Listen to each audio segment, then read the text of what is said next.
주의 하나님의 말씀을 전합니다.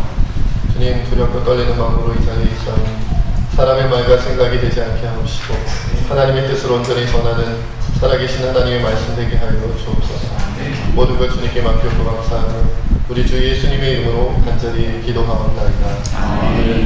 아르헨티나에 한 여인이 살고 있었습니다. 그런데 이 여인은 굉장히 욕심이 많은 분이셨어요. 그래서 다른 사람이 자신이 갖지 못한 어떤 물건을 가지고 있으면 꼭 가져야지 직성이 풀리는 그런 분이셨습니다. 그래서 이것저것 구입하다 보니까 자신의 집의 재력보다 더 많은 것을 구입하다 보니까 나중에는 자기 집까지 저당 잡혀서 이렇게 물건을 구매하게 되었습니다. 남편이 아주 그냥 너무나도 힘든 상황이 되었죠. 그런데 어느 날 이웃집에 지금부터 좀 오래전 얘기였던 것 같아요. 이웃집에 텔레비전을 구입한 사람이 생겼습니다. 처음 보는 물건인지라 이 여인이 너무나도 깜짝 놀라서 이게 뭐냐고, 도대체 뭐냐고 이렇게 물어봤습니다. 그러자 무슨 텔레비전인데 우리 집 밖에 나가보면 나무 안테나를 이렇게 쭉 세워놨는데 그 안테나를 타고 이 텔레비전이 이렇게 우리 집까지 방영이 되는 거라고 이렇게 얘기를 해줬습니다. 정말로 밖에 나가보니까 안테나가 이렇게 세워져 있는 거예요. 그것을 보고서는 너무 부러워서 남편에게 가서 텔레비전 사자고 했지만 집까지 전화로 잡혀있는 그런 어려운 상황에 무슨 텔레비전이냐고 절대 안 된다고 남편이 만류를 했습니다. 그런데 시간이 지나니까 이제 이 집 저 집 텔레비전이 생기기 시작했어요. 앞집에도 뒷집에도 옆집에도 텔레비전이 생기니까 이 여인이 도저히 참을 수가 없었습니다. 곳곳에 텔레비전이 생기는데 남들 앞에 괜히 창피한 것 같기도 하고 짜증도 나고 그래서 결국은 어떻게 했냐면 뭔가를 샀습니다. 뭘 샀을까요? 안테나를 사다가 밖에다 꽂아놓고 텔레비전은 차마 사지 못하고 안테나만 걸어놓고 위안을 삼았다고 했다는 이야기가 있습니다. 여러분, 우리 마음이 그런 것 같아요. 우리 마음이 욕심이라는 것이 한도 끝도 없는 것 같습니다. 우리가 가질 수 있는 것보다 더 많이 가지기를 원하고 그리고 그 가진 것으로 누구에게 다른 사람에게 자랑하기 원하는 게 우리 마음이 아닌가라는 생각을 해봅니다. 자, 오늘 말씀해 보니까 예수님 시대에 유월절이라는 무교절이 다가왔다 이렇게 기록되어져 있어요. 이제 유월절과 무교절은 어떤 면에서 보면 이렇게 같이 붙어있는 듯한 그런 절기입니다. 이제 자세한 설명은 나중에 기회가 있으면 하기로 하고요. 자, 이제 유월절이라는 무교절이 다가오고 있는데 대제사장들과 서기관들이 무슨 궁리를 했어요? 예수님을 죽일 궁리를 하고 있었습니다. 예수님을 죽여야겠다. 지난 주일까지는 우리가 종말에 대해서 3주 연속으로 하느라 종말의 긴장감을 가지고 있었는데 이제 종말 설교가 다 끝났으니까 좀 긴장을 풀고 쉬려고 했더니 이제 뭐 예수님 죽인다 그래요. 왜 그럴까요? 이들이 생각하기에 이 예수님이 백성들한테 인기가 너무 많았어요. 그런데 그 인기가 그냥 아무런 이유 없는 헛된 인기가 아니었습니다. 왜냐하면 예수님께서 정말로 기적을 베푸는 사람이었거든요. 어마어마한 기적을 베푸는 사람이었는데 결정적으로 예수님을 정말로 죽여야겠다고 이 사람들이 생각하게 된 계기가 있습니다. 한 사건이 있어요. 사건이 뭔지 아십니까? 나사로를 살린 사건입니다. 그때부터 사람들이 이 지도자들이 모여서 예수를 죽일 때 나사로도 죽이자고 해. 아니 죽었다가 죽은 지 나흘 만에 다시 살아난 사람이 있으니까 이건 뭐 어떻게 부정할 수가 없는 거예요. 죽여야겠다라고 생각했습니다. 뿐만 아니라 이 예수님이 기적을 일으키는 것까지는 좋은데 인기가 많은 것까지는 좋은데 자기들에 대하여 지도자들에 대하여 굉장히 비판하는 입장에 서 있었어요. 그러니까 안 되겠다는 거예요. 우리 서기관들, 우리 바리새인들, 우리 대제사장들을 자꾸만 비판하니까 이대로 내버려두면 우리가 큰일 나겠다 이렇게 생각하게 되었습니다. 그리고 또 한 가지 이유가 있었는데 그 이유는 뭐냐면 로마 세력에게 적대적일까봐 그것이 두려웠습니다. 이 당시의 대제사장들과 이 대부분의 이 종교 지도자들은 로마에 아주 우호적이었습니다. 왜냐하면 왜 그럴까요? 권력을 유지하려면 당시 힘을 갖고 있는 로마 제국에 아주 잘 붙어야겠죠. 그런데 예수님을 보니까 백성들이 뭐라고 얘기하냐면 유대인의 왕으로 와서 로마 제국을 몰아내고 그래서 다시금 다윗과 솔로몬 시대의 이스라엘을 건설한다 막 이런 얘기를 하거든요.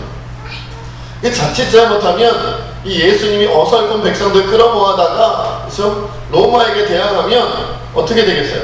종교 지도자들, 로마에 붙어있는 자신들의 미신도 땅에 떨어지고, 그러다가 로마 제국이 무력으로 이스라엘을 다시 한번 공격하면 우리 큰일 날 수도 있다.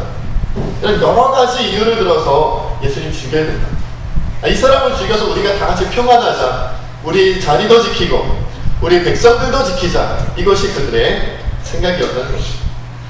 세상적으로 본다면 그들의 생각이 맞죠. 여러분, 우리가 성경에 너무 익숙하고 예수님 항상 원래 예수님 편이니까, 우리는 예수님 편이니까, 원래부터 그랬으니까 뭐 이들이 잘못했다, 잘못 생각했다 하지만, 오늘날 비슷한 상황이 온다면 어쩌면 우리도 예수님과 같은 존재는 죽어야 된다고 생각할지도 몰라요. 사라져야 된다, 제거해야 된다고 생각할지 모릅니다. 그래서 고민하고 있었습니다. 어떻게 제거할까? 그런데 쉬운 묘안이 떠오르질 않았어요. 왜냐하면 백성들한테 인기가 너무 좋았어요. 인기가 너무 좋았어요. 더군다나 당시는 무엇이 다가오고 있다고요? 6월절이라는 무교절 행사가 다가오고 있는데, 이때는 전국 각지에서 예루살렘 성전으로 백성들이 몰려드는 시기예요. 수백만 명이 예루살렘으로 몰려드는 시기입니다. 이때 인기 있던, 백성들에게 인기 있던 예수님을 잘못 처신했다가는 자신들이 도리어 백성들에게 공격당할 수도 있어요. 고민하다가 한 가지 묘안을 짜내는데, 오늘 말씀에는 직접적으로 나오지 않습니다만은 어떤 묘안을 짜내요? 우리가 처리할 것이 아니라 누구에게? 로마 총독 빌라도에게 이 집을 떠넘기자는 생각까지 하게 됩니다.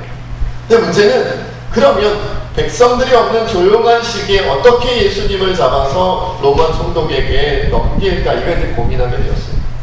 그런데 그때 기가 막힌 사건이 하나 벌어집니다. 무슨 사건이 벌어져요? 예수님의 제자인 한 사람이 자신들을 갑자기 제 발로 찾아온 거예요. 그 사람들이 부르고 초청한 것도 아니고 데리고 온 것도 아니에요. 사람을 시켜서 데려온 것도 아닙니다. 그런데 한 사람이, 예수님의 12제자 중에 한 명이, 측근 한 명이, 예수님의 최측근 한 명이 제 발로 걸어 들어왔어요. 그리고는 예수님을 팔아 넘기겠다 그럽니다. 자기가 돕겠다 그럽니다. 그래, 아주 그냥 어마어마하게 큰 놀라운 사건이 그들에게 일어난 것이에요. 그의 이름이 뭐예요? 요즘 뭐 이름이 뭐예요? 그런 노래도 있던데. 그의 이름은 가롯입니다. 가롯 사람이라 불리는 유다라는 사람이었습니다. 은 30이라는 돈을 갖고 이제 예수님을 넘기기로 하는 것이죠. 여러분, 이때 우리가 좀 고민을 해봐야 돼요. 이 대제사장들과 뭐 서기관들, 바리새인들, 이 사람들이 예수님을 팔아넘기고 죽이기로 하는 것, 이것은 너무 당연한 일이에요. 그 사람들의 명예가 걸려있고 권력이 걸려있고, 그리고 이스라엘에, 그 사람들이 보기에는 이스라엘의 미래가 달려있단 말이에요. 자칫 로마를 건드려서 좋을 게 없다고 생각했단 말이죠. 그렇다면 그들은 당연한데 왜 이 가룟 유다는 3년 동안이나 예수님을 쫓아다녔고, 예수님이 아주 최측근 중에 한 명인데 수많은 무리들, 여러분 전도대가 몇 명이었죠? 예수님이 전도대를 파송할 때 70인 전도대였잖아요. 70인 전도대. 그리고 나중에 예수님께서 승천하시고 나서 마가의 다락방에 모여서 기도하던 사람은 몇 명이었죠? 120명이었죠. 그리고 예수님이 부활한 다음에 몇 명에게 보이셨다? 500여 형제에게 보이셨다. 그리고 예수님을 따르던 사람들 가운데 5병의 기적이 있을 때는 몇 명이? 남자, 성인 남자 5,000명. 거기에 여인들과 노인들과 어린이까지 치면 2만 명에서 3만 명쯤은 예수님 따라다녔다고 보인단 말이죠. 삭개오가 여리고로 지나가는 예수님 보려고 했는데 왜 못 봐요? 왜 뽕나무에 올라갔어요?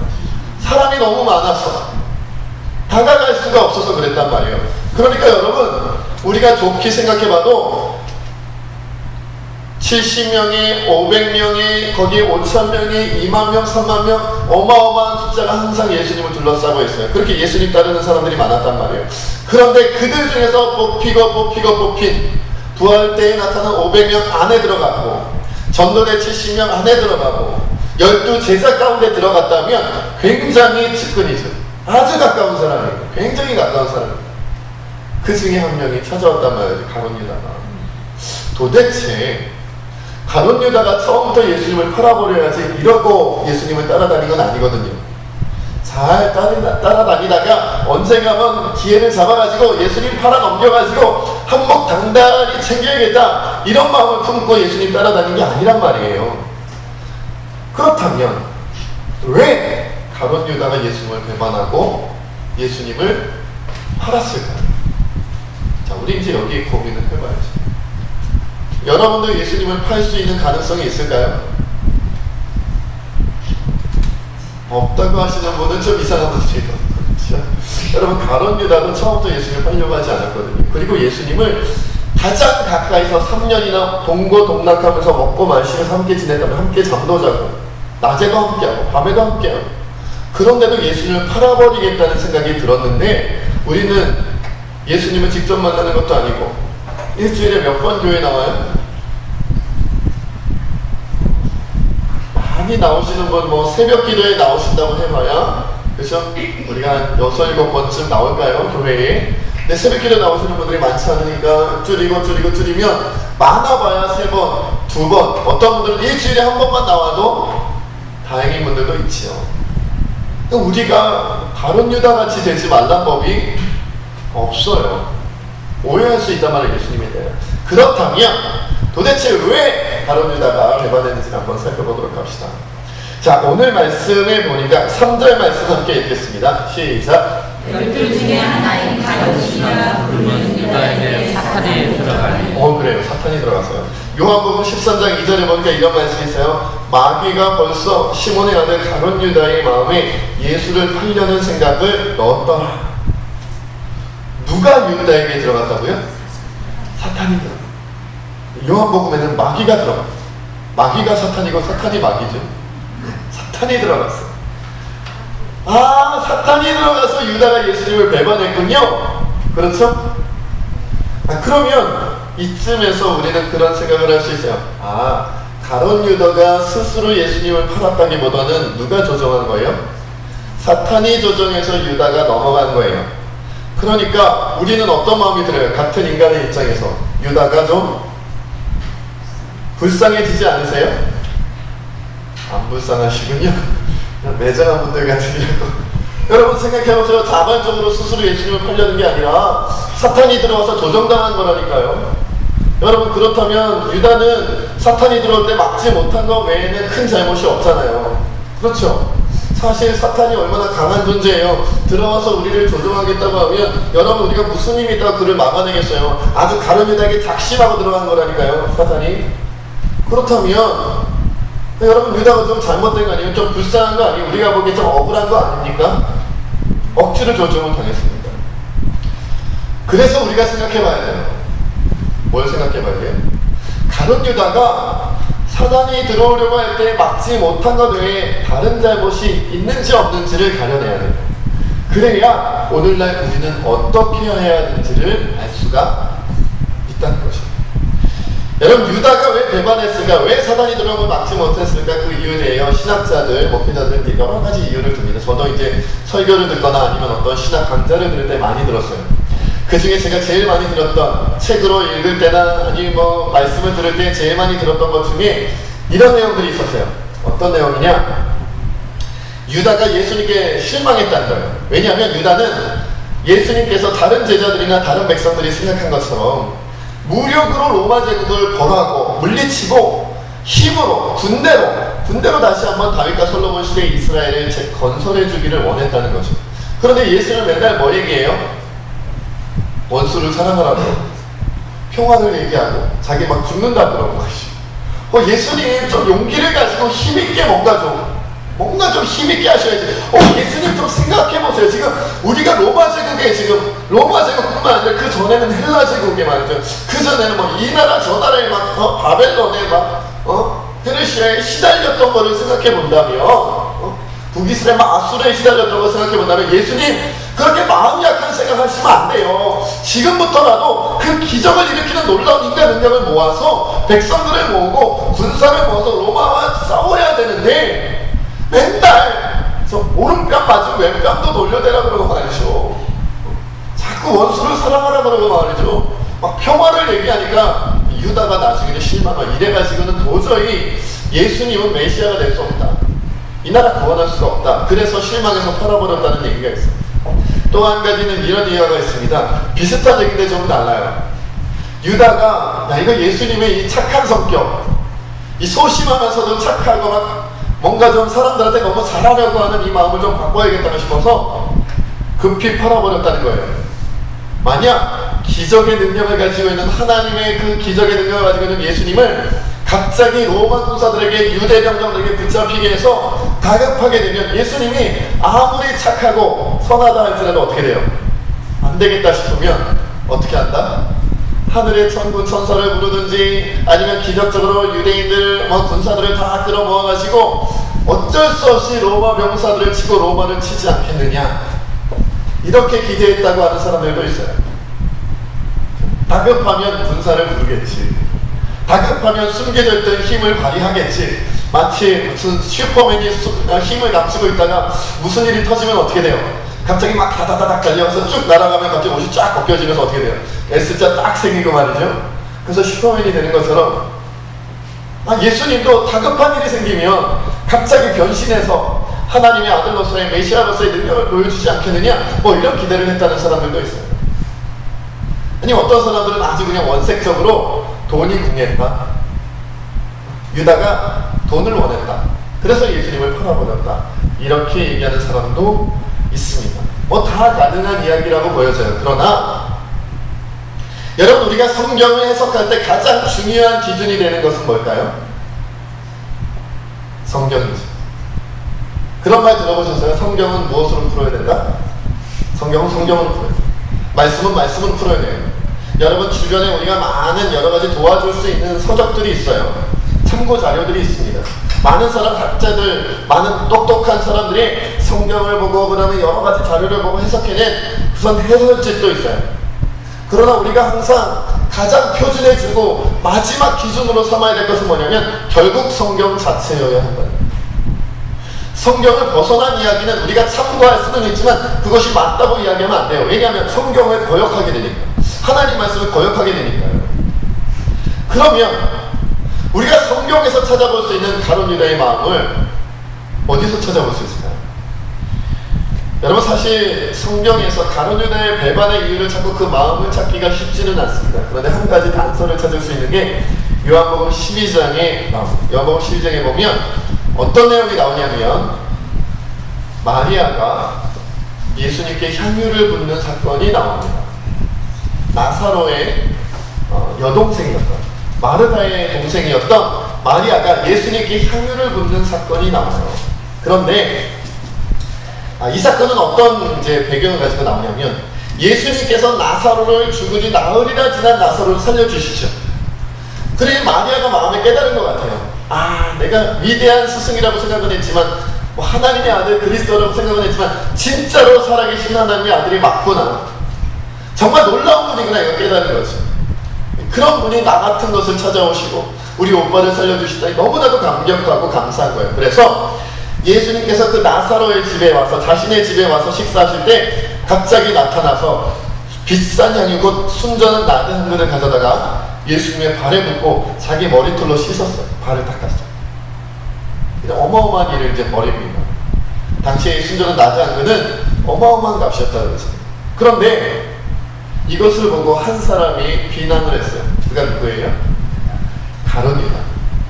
뭐라고 비난을 하냐면 이렇게 말합니다. 어째 이 향유를 300데나리온에 팔아 가난한 자들에게 주지 아니하였느냐, 이렇게 얘기를 합니다.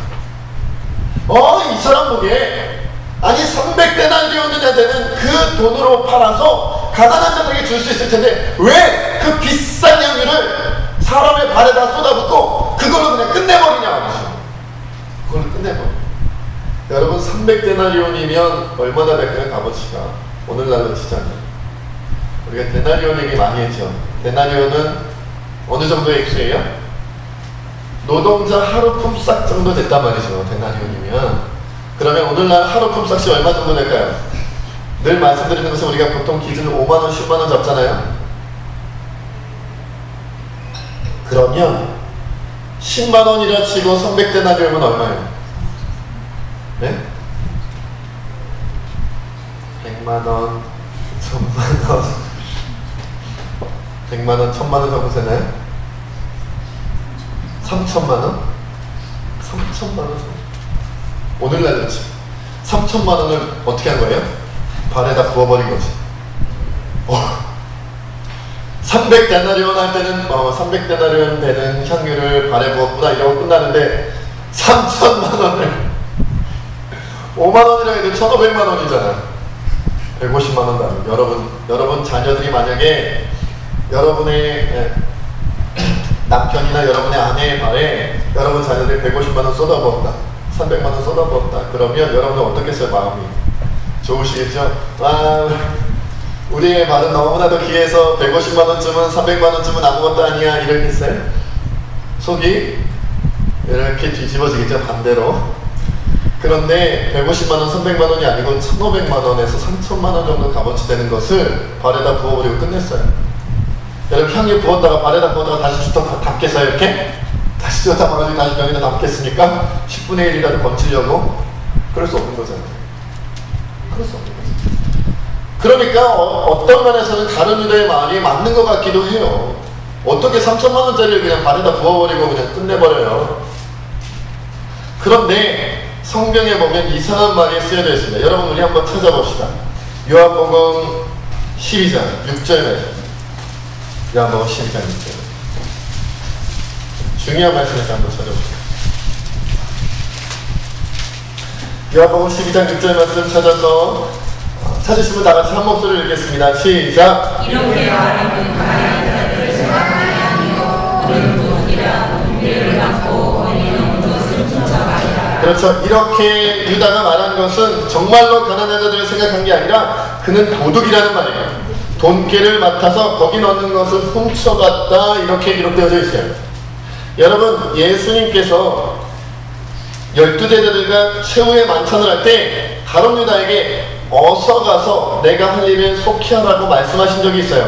그런데 그때 제자들은 예수님이 가룟 유다에게 무슨 말 하는지 몰랐다 그랬어요. 그리고 어떤 이들이 뭐라고 얘기를 했냐면 뭐라고 생각했냐면 가룟 유다가 돈깨를 맡고 있으니까 옛날에도 그랬던 것처럼 어디 가서 뭐 물건을 사든지 아니면 가난한 자들에게 뭔가를 나눠주라고 하시는가 보다 라고 생각했다는 말이 나와요.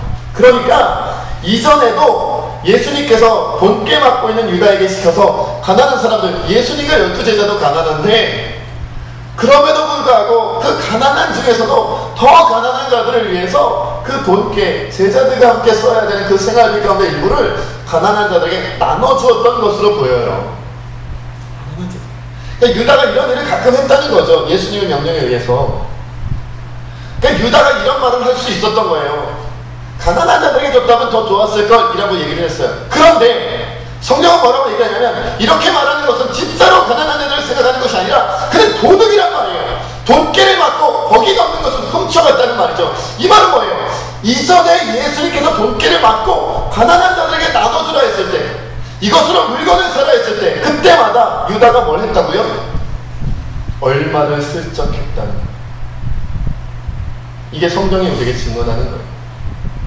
이스라엘 민족을 위하여 유대를 통일하고 다시 한번 로마 제국으로부터 해방시켜서 나라를 아름답게 건설하겠다, 이런 고귀한 내용은 성경에 나오지 않아요. 그런 내용은 성경에 나오지 않아요. 오히려 뭐라고 나오냐면 유다는 도둑이라 돈깨를 맡았는데 거기서 슬쩍 했더라 라고 나오는 거예요. 그에게 돈에 대한 욕심이 있었다는 거예요. 그런데 여러분 재밌는 것은요, 이렇게 예수님께서 제자들과 함께 있을 때 그 마리아가 향유 부은 사건에 대하여 유다가 비난했는데 예수님은 도리어 마리아를 어떻게 해요? 칭찬해요. 그러면서 뭐라고 그러냐면 어디서든지 이 복음이, 이 말씀이 전해지는 곳마다 이 여자의 행한 일도 드러나리라, 이것도 전파되리라, 이렇게 말씀하셨어요. 어마어마한 칭찬이죠. 하나님 말씀이 전파되는 것마다, 예수님이 증거되는 것마다 이 마리아가 향유 부은 사건도 함께 전파되며 그 여인이 높임을 받을 거라는 거예요. 칭송받을 거라는 거예요. 그러니까 여러분 유다의 마음이 어땠겠어요? 나는 비난했는데 예수님은 칭찬했으니 말을 가로챈 거잖아요. 가로막았잖아요. 유다의 마음이 어땠겠냐고요. 그냥 기분이 상했을까요? 예수님이 뭔가 눈치챈 거 아닐까? 가난한 자들에게 나눠주라는 건 예수님도 좋아하실 만한 일이었는데, 지금 나에게 와서 오히려 이 여인을 칭찬하는 거 보니, 오히려 내 말을 가로막는 거 보니, 내가 돈을 슬쩍슬쩍한 것을 예수님 눈치챈 거 아닐까? 들켰구나, 이런 마음 들었을 거죠. 여러분, 유다는요 참 재미있는 것은 마태복음 26장만 놓고 보면 바로 이 향유 사건 뒤에 곧바로 무슨 사건이 이어지냐면 오늘 본문의 사건이 이어집니다. 향유 부은 사건이 벌어지자마자 바로 가룟 유다가 대제사장들을 찾아가요. 예수님을 팔아버리겠다고 하는 내용이 마태복음 26장에 바로 이어져서 기록되고 있습니다. 들켰다는 것. 내 잘못이, 내 죄가, 나의 악의 흔적이 예수님께 들켰다는 거예요. 지금까지 잘 숨겨왔다고 생각했는데 들켰다는 거예요. 안 되겠다. 이대로 더 예수님을 내버려뒀다가는 내가 지금까지 잘못한 것이 낱낱이 다 드러나겠구나 라고 생각했단 말이에요. 예수님은 어떻게 해야 돼요? 없애버려요. 그 마음이 유다에게 들어갔다는 거예요. 여러분, 인간은 욕심으로 말미암아 죄를 짓게 됩니다. 그런데 죄를 지면 인간은 어떻게 해요? 숨기려 합니다. 욕심이 죄를 만드는데 그 죄를 지으면 인간은 그 죄를 드러내놓고 어떻게든 회개하고 하나님 앞에 새로워지려고, 하나님 앞에 정말 깨끗해지려고, 이제는 정말 하나님 말씀대로 살려고 변화되는 게 아니라 대부분의 사람들이 잘못하고 죄를 지으면 숨기려고 해요. 나는 안 그런 척해요. 나는 변명해버려요. 내가 그럴 수밖에 없다고 하든지, 아니면 들키지 않았다면, 드러나지 않았다면 어떻게든 죄를 숨기려고 하는 거예요. 그러다가 들키면 어떻게든 벗어나려고 하고 변명하려고 애쓰다가 결국에는 더 큰 죄악으로 나락으로 떨어지고 마는 거예요. 여러분, 아담과 하와가 선악과 따먹은 다음에 어떻게 됐죠? 아담은 누구에게? 하와에게. 하와는 누구에게? 뱀에게. 내가, 하나님이 나에게 주신 저 여자 하와 때문에 내가 선악과 따먹었다고 얘기해요. 그러니까 하와는 또 변명하죠. 저 뱀 때문에 제가 선악과 따먹었어요. 서로 변명하고 전가를 시킵니다. 사울왕은 하나님께 범죄했다가 들통이 나니까 변명하죠. 그러다 변명이 통하지 않으니까 어떻게 해요? 폭군으로 변합니다. 다윗을 죽이려고 그래요. 여러분, 그 다음에는 어떻게 됩니까? 결국 사울왕은 비참한 치호를 맞이하고 아담과 하와는 에덴 동산에 쫓겨나고 맙니다. 여러분, 애굽왕 바로를 기억하십니까? 9번이나 재앙이 내려지고 난 다음에 출애굽을 시키죠. 9번이나 견디다가 하나님이 아무리 무시무시한 재앙을 벌여도 바로왕이 9번이나 참다가 마지막엔 어떻게 보내서요? 마다들을 죽이는 사건까지, 그 재앙까지 가니까 어쩔 수 없이 출애굽을 시켜요. 그런데 그것으로 끝났어요? 아니에요. 후회하고 애굽의 군대를 총동원해서 출동시킵니다. 그랬다가 홍해에서 어떻게 돼요? 이스라엘에서 홍해를 건너가고 애국 군대는 어떻게 돼요? 그 홍해 가운데 다 수장돼 버리죠. 물 가운데 다 바쁘져 수장되고 말아요. 여러분, 아담과 하와가 왜 그랬을까요? 여러분, 도대체 사울왕이 왜 그랬을까요? 애굽왕 바로가 왜 그랬을까요? 그만큼 하나님께 꾸중을 듣고 그만큼 하나님께 당했으면 돌이켜야 되는데, 변화돼야 되는데, 회개해야 되는데 안 변해요. 욕심이 사그라들지를 않고 죄를 멈추지를 못해요. 더 나가요. 그러다가 더 큰 죄악으로 가다가 어떻게 되냐면 죽었어요. 죽임당하고 말았어요. 야고보서 1장 15절에 보니까 욕심이 잉태한 즉 죄를 낳고 죄가 장성한 즉 사망을 낳느니라 그랬어요. 욕심이 사망으로 직행하는 건 아니에요. 그런데 욕심이 말미암아 이를 이기지 못하고 욕심이 여전히 내 마음에 품게 되면 그것이 죄를 짓게 만들고 죄가 점점 살아나서 사망에 이르게 만든다는 거예요. 왜냐하면 사탄이 욕심의 문으로 들어오기 때문에. 12 중에 하나인 가룟인이라 부르는 유다에게 사탄이 들어갔는데, 그때는 마리아의 향유 사건 이후로 마음이 불편하고 내가 도둑이었다는 사실이 들켜버리고 난 이후에 마음이 많이 무너진 상황이었어요. 내 욕심이 들킨 거예요. 내 욕심이 들켜서, 내 죄악이 들켜서 어찌할 바를 모르니까 그 약한 마음에 누가 들어와요? 사탄이 들어옵니다. 여러분, 사탄이 아무에게나 들어갈 수 있는 게 아닙니다. 더군다나 하나님을 알고 예수님을 아는 아무에게나 들어가는 게 아니에요. 왜냐하면 예수 그리스도가 우리와 함께하는데 어떻게 사탄이 들어와요? 여러분 상식적으로 그게 이해가 되고 그게 말이 됩니까? 우리 안에 예수님이 계신데 어떻게 사탄이 들어와요? 그런데 여러분 교회 다니는 사람들 가운데 귀신 들린 사람이 있어요? 없어요? 있어요. 교회 다니는데 귀신 들린 사람 저 많이 봤어요. 여러분 요즘에는 기도를 많이 안 해서 귀신 들린 사람도 별로 없어요. 왜? 내버려둬도 귀신 쫓아가니까. 요즘에 귀신 들린 사람, 여러분 제가 옛날에는 귀신 들린 사람 많이 봤어요. 근데 요즘에는 귀신 들린 사람 많이 안 봤어요. 왜요? 내버려둬도 귀신 쫓아가잖아. 귀신이 노력할 필요가 없어. 내버려둬도 기도 안 하고, 내버려둬도 찬양 안 하고, 내버려둬도 말씀 안 읽고, 내버려둬도 예배 안 드려요. 그러니까 귀신이 굳이 공격할 필요가 없어. 잘하고 있는데 왜 공격해? 잘하고 있는데. 옛날에는 어떻게든 기를 쓰고 예배드리고, 기를 쓰고 찬양하고, 기를 왜 쓰는지 모르겠는데 기를 쓰고 기도하고 기를 쓰고 어떻게든 하나님 말씀대로 사람을 했으니까 사단도 활발하게 공격을 하는 거예요. 어떻게든 막아봐야지, 어떻게든 막아봐야지. 회전은 귀신 들린 사람도 봤고 귀신 쫓아내는 것도 봤어요. 오늘날은 안 나타나요. 오늘날은. 왜? 그럴 필요가 없어. 사단이 봐. 그러나 여러분 보이지 않게 오늘날은 귀신이 왔다 갔다 하는 것 같아요. 뭘 보면 알 수 있어요? 욕심 보면 알 수 있어요. 죄 가운데 빠져있는 거 보면 알 수 있어요. 그런데도 그 욕심으로부터 죄로부터 달아나려 하지 않는 거 보면 알 수 있어요. 언제나 여러분 귀신이 사단이 들어오면 막 사람이 무슨 막 개거품을 물고 막 이상한 소리를 하고 말이죠. 머리에다가 꼭 꽂고 다니고 막 그러는 줄 아세요? 그런 것만은 아니에요. 사단이 조종할 때는요 그런 경우도 있지만 심한 경우에는 그런 경우도 있지만 많은 경우에는 믿음이 사라지고 소망이 사라지고 사랑이 사라지고 겸손이 사라지고 사람이 교만해지고 믿음이 없어져서 괴로워하고 걱정하고 염려하게 되며 소망을 하나님께 두지 않고 이 세상에 두어서 이 세상 것이 많아지면 기뻐하고 이 세상 것이 줄어들면 슬퍼하고 그렇게 변합니다. 사단이 장난을 치면요 여러분 사랑이 없어져서 원수를 사랑하기는커녕 자기 가족도 미워하고 원수를 사랑하기는커녕 자기 성도들도 미워하고 자기 이웃들도 멀리하는 것이 사단의 장난이에요. 그 마음을 보고 사단이 들어온다. 그런데 여러분 그렇다면 가룟 유다가 행했던 모든 죄악 중에 가장 큰 것은 무엇일까요? 여러분 가룟 유다의 죄 중에 가장 큰 게 뭐예요? 예수님 팔아버린 거죠. 아니면 사탄이 들어오는데 못 막은 건가요? 아닙니다.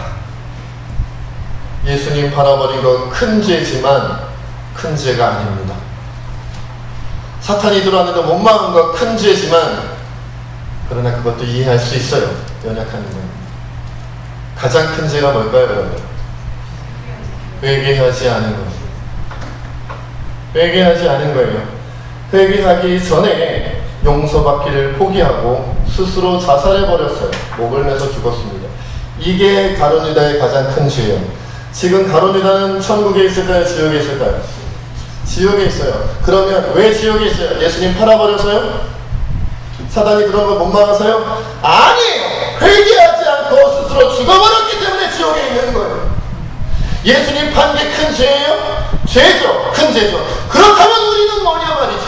우리는 예수님 판 적이 없어요? 우리는 예수님을 무시한 적이 없어요? 우리는 믿음을 저버린 적이 없어요? 우리도 똑같잖아요. 여러분 우리가 가장 위대한 그리스도인, 우리가 가장 위대한 사도로 꼽는 사람이 누구예요? 사도 바울이에요. 그 사도 바울은 어떤 사람인데요? 예수님을 반대했을 뿐만 아니라 예수님 증거하는 그리스도인들을 잡아 가두고 심지어 죽이는 사람이었어요.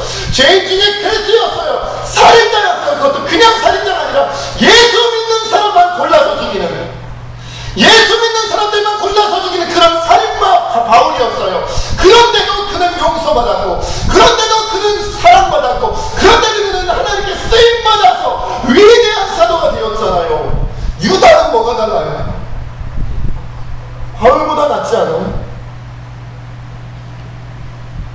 그런데도 그는 용서받을 수 없었는데 왜냐하면 회개하지 않았기 때문이에요.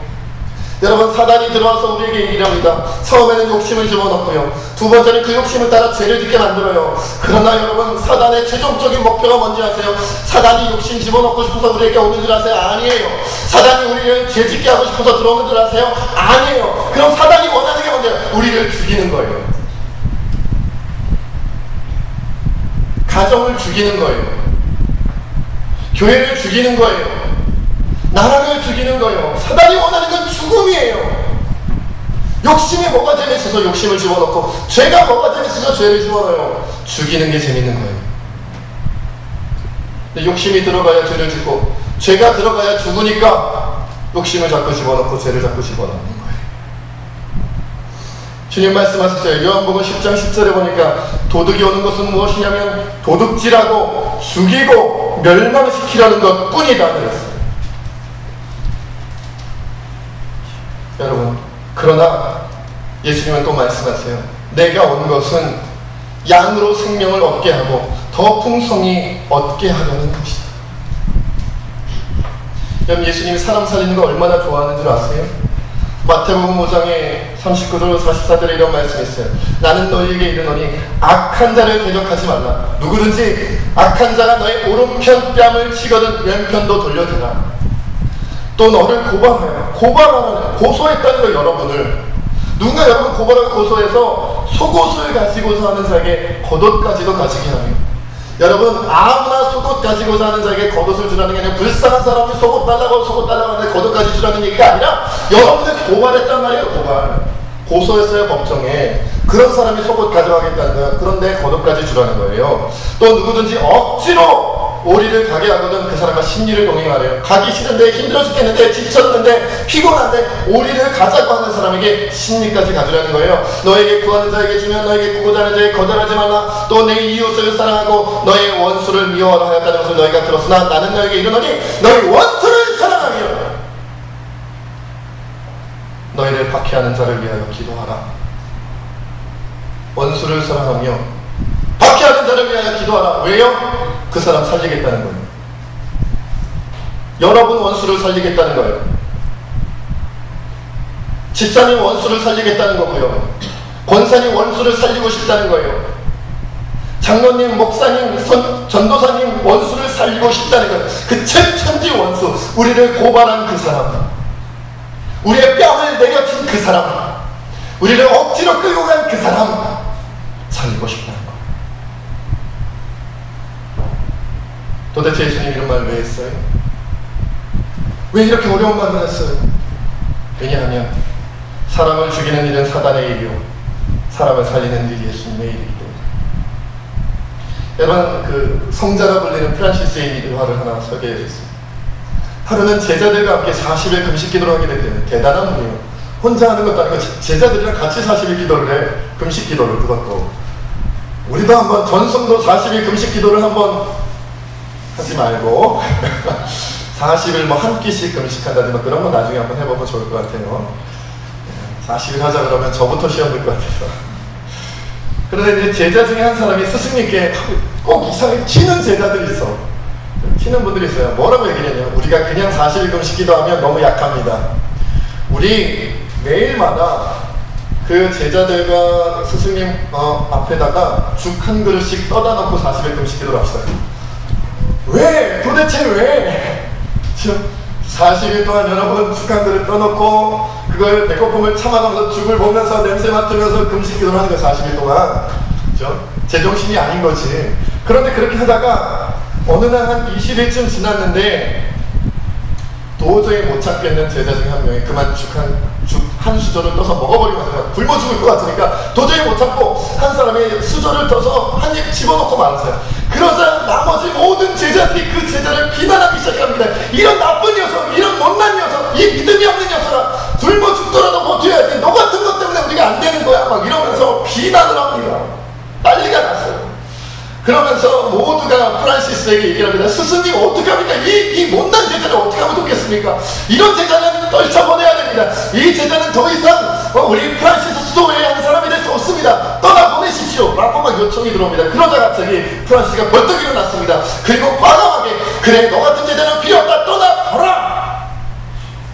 라고 했겠죠. 아니요.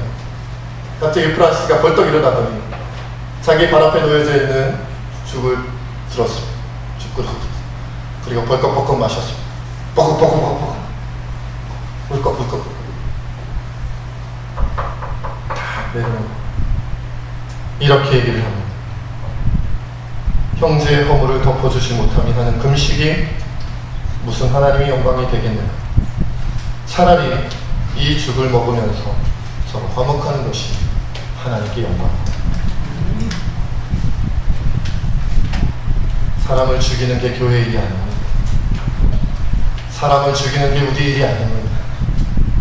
예수님은 우리를 살리기에 원하십니다. 사탄은 인간을 죽이려 합니다.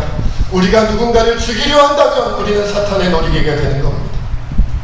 누군가 우리를 살리려고 한다면, 우리가 누군가를 살려내려 한다면 우린 예수님의 일을 하는 겁니다. 여러분 가운데 욕심에 빠진 분들 있으십니까? 여러분들 가운데 제 가운데 빠진 분들 있습니까? 지금까지 인생의 대부분은 사탄의 놀이개로 쓰임받은 그런 정말 망가진 인생 사신 분들 있습니까? 여러분에게 정말 간곡하게 말씀드립니다. 무슨 죄를 지었고 무슨 잘못을 지었고 무슨 욕심에 빠져 있었든지 상관하지 마십시오.